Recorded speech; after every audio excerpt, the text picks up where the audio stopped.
am. Hello, everybody. Welcome to another righteous episode of the Bodacious Rant. Hope everybody's doing good. Byrne, how are you, good sir? Doing good, my friend. Doing good. For sure. And again, we're coming back at you with another review of Book of Boba Fett, this time episode 4. And needless to say, this one definitely... that's the bummer about this show, is that it's so up and down. One episode's great, the next is bad, and then back up again is with the cool factor, at least. So, I got whiplash from all this back and forth. kind of, yeah. It's like tug of war, man. It keeps pulling me back in for me to want to watch it, but at the same time, I'm like, there's still so much missing. How many episodes again? Refresh my memory one more time. 7 total, I believe. Okay, so we have 3 more. So yeah, it's like there better be 3 epic episodes coming up. Like, that's all I gotta say. Because if not, then it's like, what was the whole point of this? But this one definitely felt like there was stuff going on. I'm gonna give this one a 3 out of 5, just because it was definitely a bit of an improvement, but still not enough to make me excited to watch the next one. It's just missing that factor of like, why should I keep watching this besides the sake of finishing it, Right, yeah. I'm right there with you. I also give this one a 3 out of 5. I think this episode is a good example of both the positives and negatives of the show so far, where it feels like the first half is a lot of the things that I have complaints about, where we're kind of treading ground that we kind of already have an idea of, and it feels like visiting that is sort of a waste of time, and in the context of where the show should be going. But then the last half of the episode is sort of the things that I want to see from this show, where we're seeing Boba in the present time and the modern storyline. We see that progress. Then not to say that the things that happen in the flashbacks are bad. They're very entertaining, and especially in this episode, it's just it's kind of unnecessary because we kind of already have an idea of how things came together. But overall, this one was a lot more enjoyable than last week's, and I hope that now that we're done with the flashbacks, or that's what we keep saying, we hope that they're done with the flashbacks, but maybe it seems like this time it's a little bit more definitive. So hopefully now where they set up the modern storyline, I'm very interested to see where that goes, as I have been these last few episodes, and hopefully now we can kind of get that ball rolling. And I know there's only 3 episodes left, so that's kind of a little bit worrisome, but hopefully they can stick the landing. Hopefully. We can all only hope so much for that. But well, let's get into the spoilers, shall we? So the episode did drop to this week, so if you haven't seen it yet, check it out, come on back, and then dive in with us. But I say let's get started. What do you say? Yeah, exactly. Let's do it.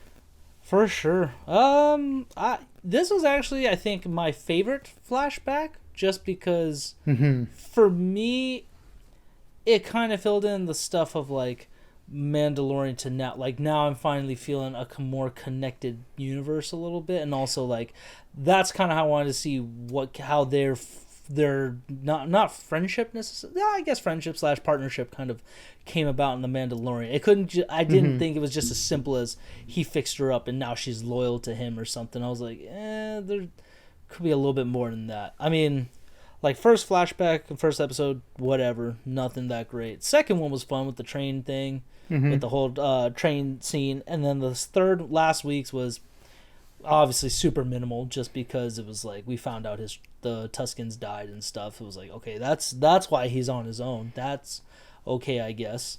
And then, yeah, no, this one definitely wasn't bad. Like, I liked how he's already trying to. I thought he was gonna go kill Jabba already, or not Jabba, but he's gonna go kill Bib Fortuna. Yeah, but instead, he's just trying to get his ship back. The fire spray gunship, which has been a very big subject of debate because everybody is obsessed with the Slave One, which was a pretty cool name, I'm not gonna lie, but honestly, the fire spray I think is pretty fitting for it, and it works. It's definitely one of those things I'm like, I give Disney and Lucasfilms credit for like really kind of thinking that, and Favreau, like the writers and stuff, because I'm like, at least it wasn't something dumb or something that's like, this just doesn't work. You know what I mean? Yeah, it just seems like in the whole of everything, getting bent out of shape about a name of a ship is a little bit like, all right, calm down, everybody. Yeah, I mean, we don't see. I don't know. It's just, again, Slave One is cool looking sounding, but it's like, that doesn't make sense. Why is it called slave? I never got the context of that. At least fire spray, I'm like, I could see that because all the weaponry and the way it kind of looks. So Yeah, and he has the spraying fire, from his little wrist thing. It's like it's fitting because he does have a tendency to incinerate people. At least that's what they say. We haven't seen that yet still, No. so we'll have to find out. He's just shot a dude and bashed people, and that's pretty much it so far. So we will have to see what happens. But yeah, and then I like that he kind of came across the aftermath of the first season of Mandalorian with your favorite character. Oh, the best episode of all time. And going to get Fennec Shand. The modding scene was kind of like, it wasn't anything special, but That it was like, I was like not really digging that. That kind of fit into that realm of the Mos Espa Vespa kids, the Power Rangers. That felt like, oof, like this is kind of the part of the things that they're trying to introduce that I don't really dig. Like, I understand it's like a bit of a modern story. Like, every generation has to progress in technology some form or another. That's true, yeah. But it just doesn't, for me, like visually and contextually, it just doesn't work. I don't get it. I don't see the whole thing with it. Then I was thinking, I'm like, even in Return of the Jedi in the original trilogy, Luke had to get a prosthetic or like a metal arm and stuff. I never really thought about that until now, and Darth Vader's mostly robot, but it's like, I guess it's the idea that it's concealable and stuff, that's like, it makes it more fascinating than seeing these kids and stuff with full-on droid arms and eyes. I'm like, it just doesn't work. There's just something in the design that feels like it doesn't fit in the Star Wars universe, because like you said, we have seen characters that have had body modifications, where we've seen things like on their head or their arms and their face and stuff. It's just here it feels a little bit too cyberpunk, for me. It feels like this doesn't really fit within the technology of the Star Wars universe. And like you said, yeah, I totally understand them wanting to sort of update it, now that we're kind of getting past the original trilogy. But yeah, again, it just kind of feels inconsistent visually, and it's just hard for me to really like accept it, like as oh, this doesn't stick out type of way. Yeah, again, it's too much Alita Battle Angel feel. Like, if they were an Alita, I could totally understand that. I could totally get behind it. I get it. Yeah. But for Star Wars and stuff, there's no real need for it. But again, that's just me being super picky about it. Yeah, nitpicky for sure. I'll admit to that. And then I think them breaking into the palace and stuff and was actually a really cool idea, because she's the one who's like, let's go stealthy about it, not just guns blazing and whatever. Yeah. But I don't know how you felt about this, but how'd you feel about that little droid being chased around by Boba in the kitchen? Like, me personally, I thought it was very dumb, and it was like, why? This isn't funny. This isn't entertaining. This is just like, seriously? Really? Yeah, Like, it was a little too silly for my taste. But, okay, good, yeah. But again, that could be just sort of a preference thing. I don't know how other people felt about it, but for me, I was just kind of like, okay, all right, let's get past this, please. Yeah, Jar Jar Binks chasing a droid totally makes sense. Boba Fett, it's almost like they keep propping him up, but then pulling him back down with something. Like, it's not necessarily humanizing him. Me personally, it's like he's just coming off more pathetic with this shit. Like, dude, he's coming more incompetent than anything. So yeah, I don't get the writing with that. That's also kind of why I'm like rating this lower. Again, it's one scene, but hey, that's all it takes for some people, like myself. It could be that one scene that kills the whole fucking movie or the show. Yeah, and I'm like, no, I'm good. Because of that, I'm fine. It totally ruins it for me. Mm-hmm. It's like they're trying to inject humor into the situation, which I can totally understand, but it sort of undercuts the character at the end of the day, for me at least, and you as well. It seems like.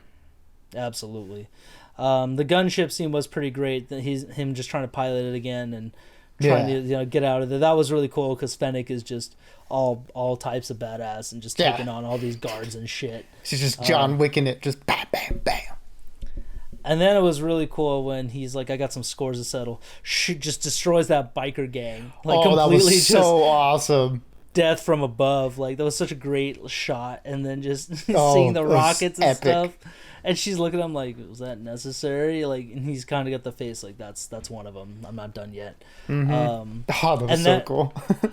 and going back to the Sarlacc pit, it was funny how we were talking about it a couple weeks back. How it's like, oh, the Sarlacc pit doesn't have a beak. I guess that's not canon or something anymore. It's like, nope, it still is. When he's trying to see like, where's my armor? And I then, know. oh, that part got me. I was watching it at work and I was like, oh shit. I'm like, okay, goddamn like, beak. I was just thinking, like, dude, why didn't you just drop that bomb into the mouth to begin with? Like, I would not have taken chances with that thing. just getting like right up in its face. I'm like, no, no, no, no, no, don't do that. I mean, I don't know how deep that Sarlacc thing goes, so I wouldn't have risked trying to lose my armor in that. But again, it's like it won't melt its Beskar, but it's still just one of those things. Yeah, just So, make sure it's dead first. You know, you don't crawl into the mouth of a shark and be like, ooh, what's in here? Just damn. So that was a really fun little part there where she's just struggling to press it, and after she kills it, he's just, don't touch my buttons. I was like, Yeah, oh, don't touch my butt. you little bitch. Like, okay, yeah, let it like she save your ass. And then I like how she's kind of like, you know what? I mean, it's still a little lackluster where she's like, I'll follow you along for the ride, I guess. It's like, okay, like he just patched you up. I don't know. It's me just being super nitpicky, but I'm like, okay, that's fine. I like them together. They have a good vibe. So who knows, you know, even if they romantic or not, I think it works both ways. Like if they work together as partners, cool. And they do find, if they get together romantically at some point, I'm like, that's cool too, because you know, Tamara Morrison and Ming Na are just awesome. That's a power couple. Yeah, if they were to go that route. And then the modern day one was a little lacking, but I loved that we got to see more Black Chrysanthemum. I thought he was done after the last episode. I was like, seriously, we're just gonna write off this dude like nothing. But when he just causes trouble in the bar, and the cantina owner, I forgot her name, but she's trying to just say, hey, listen, you calm down, I'll wipe away your debt, like you don't have to worry about anything. He still just says fuck you and tears the guy's arm. I was like, oh shit, yeah, a Wookiee really can do it. and then pays the guy too, like worth it. Like he just needed to get his anger out. Like there was no talking him down. I like how Boba was like, it was worth a try. Yeah, and she's like, yeah, you know, I do what I can. Just and then the last scene was definitely what I've been like. This was the time it felt, this is what the show should have been like from the very beginning, like a mob show, a crime drama, where he's got all the gangs of like Tatooine together, the heads of the families essentially, and almost like The Godfather, and I didn't realize it, but then when they're like, why can we just kill you, and you feel the rancor below, I was like, oh, that's really good. That's really smart. It's like, if you don't join me, like he's hungry. I could just open this door and you guys can go down there. He won't eat me, but he'll eat you guys. I think Game of Thrones like ruined TV for me, because like this entire time I'm like, oh, he's gonna kill them all. Like their drinks are poisoned. Or, like there's gonna be like a red wedding type of thing, or the pit's gonna open. And they're all gonna go into the rancor, and that's his like power move. I was like, something bad's gonna happen here. It could be foreshadowing, and that'd be pretty great to see, just to wipe off the rest of these gangs. So I feel like they are going to betray him at some point, and he's just going to have to be like, well, you know, this is it. But I love the last line where Fennec is like, how much treasure do we have in reserve? And he's like, I have plenty of credits. And she's like, they can buy muscle. And I like how you pointed that out to me, that it was the Mandalorian theme playing. Yeah. Like, oh, do. I was like, oh, no way. So I don't know if Mando will come back, or you know what's gonna happen with that. If he does, him and Bo-Katan do come back or something, awesome. I'm totally fine with that, given their current situation. We don't know what their situation's like as of the finale of season 2. I really wish they could bring in the bounty hunters, man. But get in Bosk, Dengar, IG-88. Bring all these old guys. They're your old muscle, right? Like they're your old gangs, so, or your old respective crew. So why not? I hope that happens. I don't know, but overall, like I said, it was definitely a better episode, just not enough of the modern day thing.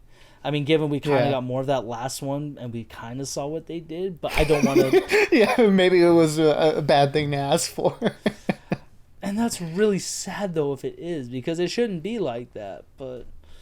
Oh man. Anything else that you kind of caught or popped out at you at all in this episode? No, I mean just all of that stuff that you mentioned was really cool. You know, I like that he hired Black Chrysanthemum for a job because I was like, oh man, that was such a missed opportunity of last week's episode. We were just like, what?